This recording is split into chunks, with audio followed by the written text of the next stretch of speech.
Hello everyone, I'm Greg Weaver. Welcome to The Audio Analyst.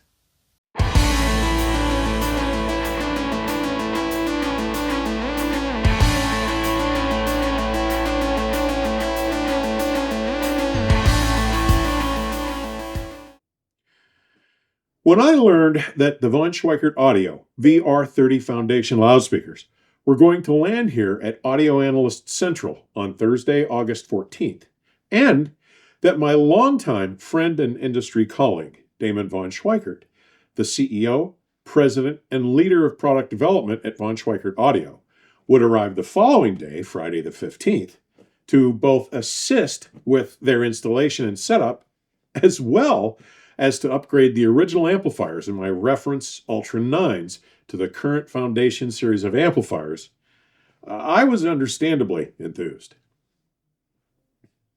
I've had the pleasure of knowing von Schweikert Research and then von Schweikert Audio founder, Albert von Schweikert, since the mid-1990s, when I first reviewed the VSR VR4 Gen 2 in the mid-1990s. And I met his son Damon in the early 2000s. And while I knew this would be a very short and productive visit, I also realized that it should provide for a wonderful opportunity to catch up and do a little listening with him while he was here in my Midwest studio. And as much fun as we were able to cram into our brief visit, it was to prove to be as hectic and industrious a trip as I had expected. He had arrived late evening on Friday, and his flight back to California was to be first thing Sunday morning. But we recapped the relevant audio details of his visit with a conversation we had early Saturday evening before we went out for a fine meal and cocktails at Antonio's Italian restaurant in nearby Elkhart. Let's take a look and listen. Welcome, folks. We're here again with my buddy Damon von Schweikert.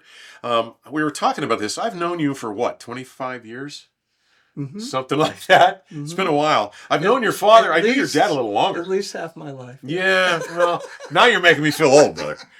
Listen, I was fortunate enough to meet your father in the mid-90s. Yep. Right after the VR4s became a real thing. Right.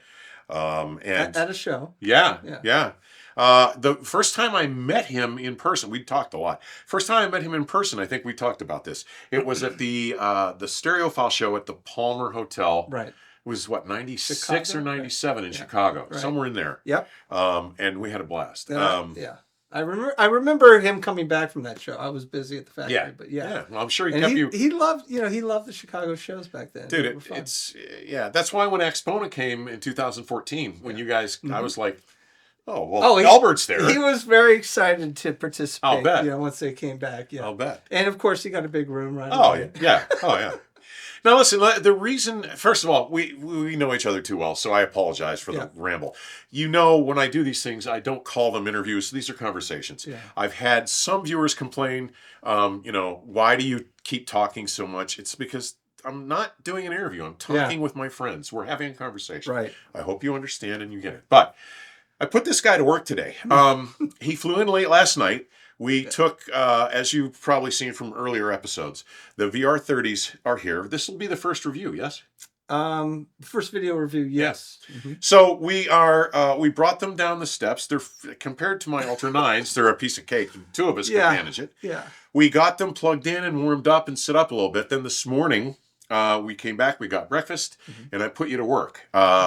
First thing we did was replace the stock amplifiers in the ULTRA.nines with the new Foundation series of amplifiers. Correct, the next generation. Yes. So essentially, this is a current model now. Mm-hmm. This is what you're deploying now in the ULTRA.nines. Correct, right. So I'll let you talk about, it took some time because there's a lot of things to disassemble and reassemble.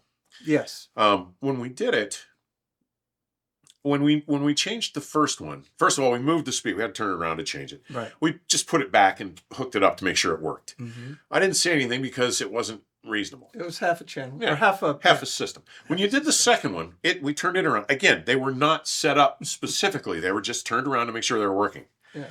And what did I tell you within 30 or 35 seconds of hearing them? Frankly, I don't remember exactly. I just No, remember an exclamation. Dude, And- the degree of clarity. What I was listening to, I believe the first thing I played was the Hell Freezes Over version yeah, of that's Hotel right. California. That's right. And the doubled guitars Yes, with that's Felder right. and Walsh. I was like, are you shitting me?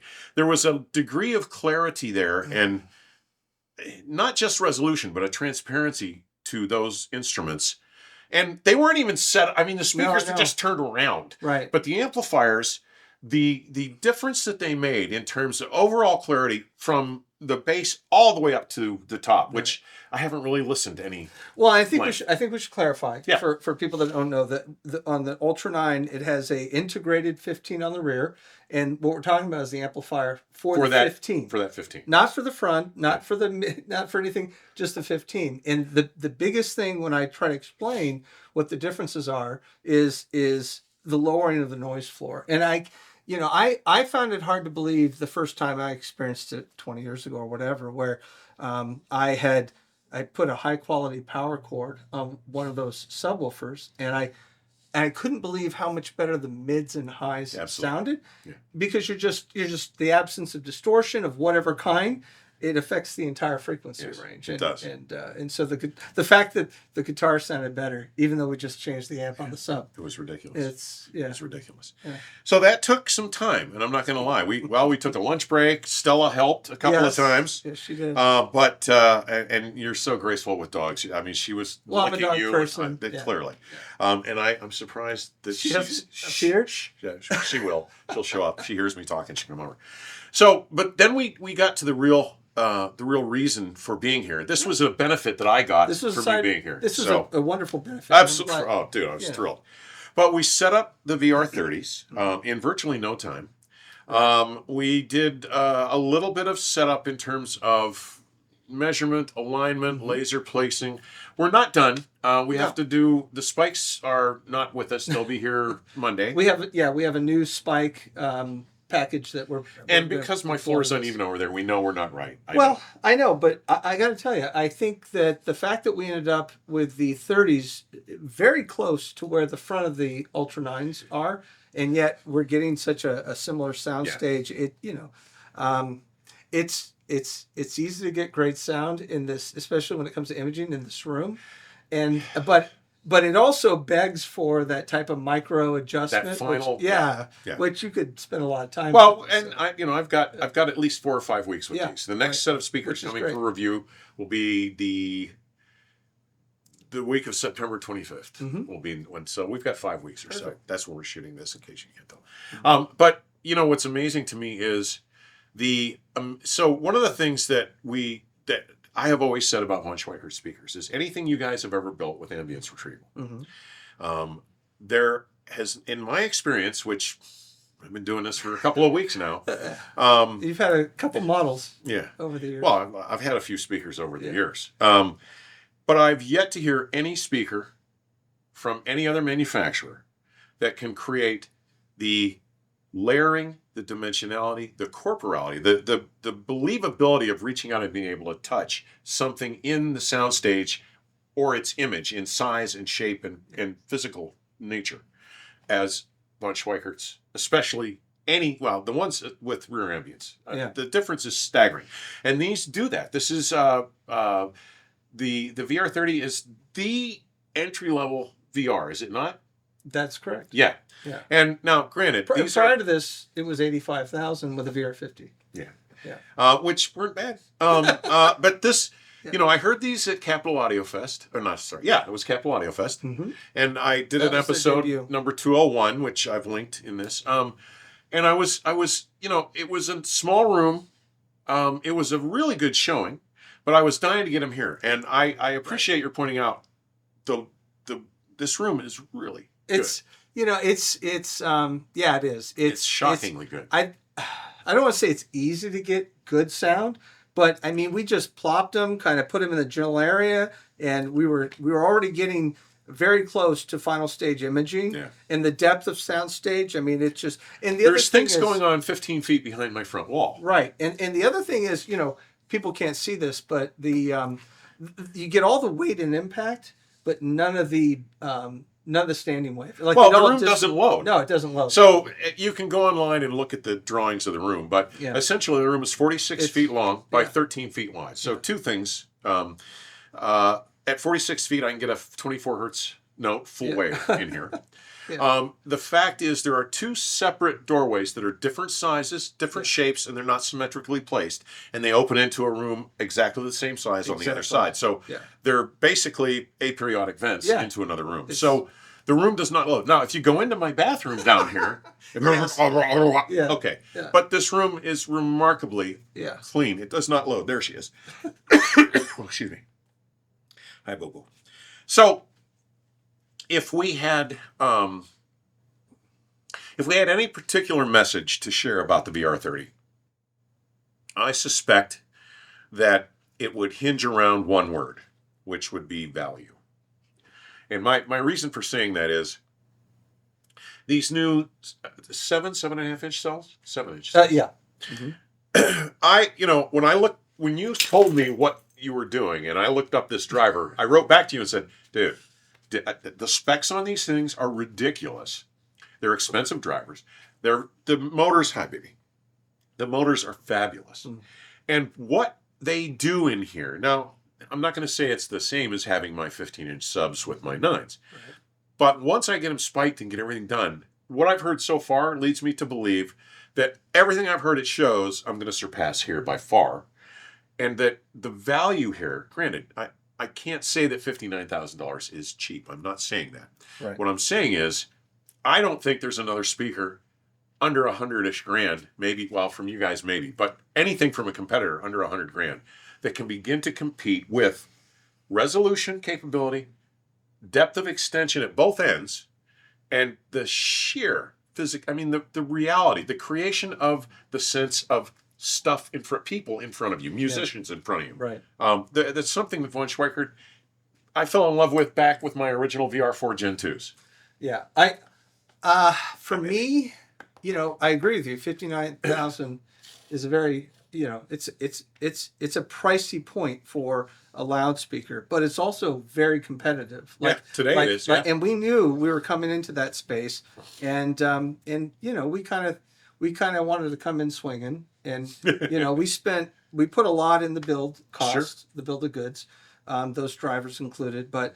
That we knew what we were doing, but the minute we found those cell drivers and we tested them, we knew we were going to be able to achieve our goal, which was to, and the word I use, or at least when I'm trying to explain what the 30 is attainability of performance, right? Because we called it the Mini 7 in development, and you can see the overall footprint and format is all about that. It's smaller, it's more diminutive. It is, but yet it delivers a lot of that. Well, it sounds bigger than it actually is. It's a very diminutive shape. It's not.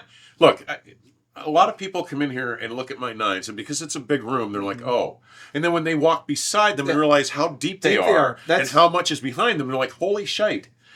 These are slim, sleek. You'll see the pictures. And that blue is freaking to die for. I do. Like I said, I think that blue is like the blue version of your red, the cardinal red. This is called structural blue. It's really gorgeous. I don't know, buddy. I think I've had you working here for about 8 hours. So maybe I should take you out and feed you after all this. But folks, if you have any thoughts on this, please be sure to share in the comments section. Go to the website. All the links will be in today's description for all the things we're talking about and things that I think you may find of interest, like what we're doing with the room dimensions, how the room is set up. The room is minimally treated, but it's effective as hell. And you can look at a lot of the material I have on how to do rooms, how to do setup. And I've only done, I think when I looked at this, I've owned, was it 9 different pair of von Schweikerts? And I've reviewed 12 or 13 different pair? Yeah, exactly. Yeah, I don't think anybody has more familiarity with the brand than I do, which is good or bad depending on how you want to look at it. I freely admit I love the brand, but it's not just because I couldn't love something else. It's because the hot points for me, the hot buttons for me when it comes to hearing music, and I support 2 local symphonies. I go to live music all the time. That's why this system from these guys, anything that they make with that ambience retrieval system is spectacular. But when you hit this level or above, you're in a new world of performance. Well, I think the other thing that we're trying to communicate, which we think we've done a better job with this, is this foundation technology, right? Which until you get to experience it, you just don't understand. Yeah. The number one complaint people tell us is bass in their room. Yeah. And this allows you to adjust. Well, and a couple weeks ago, or whenever it was, I talked about where the foundations began with the DB100. Right, the history of it. Which was initially built so that people that were in smaller, mostly Asia, where they were into smaller rooms and smaller amplifiers, like 7-watt SETs, could all of a sudden get serious sound from a 7-watt SET because the woofers had their own power. Right. And it took the same flavor of sound from the SET and handed it off to the woofers, and then only had to drive the mid-range and treble. Yeah. So, and that's been a pretty clever idea, and it worked out really well.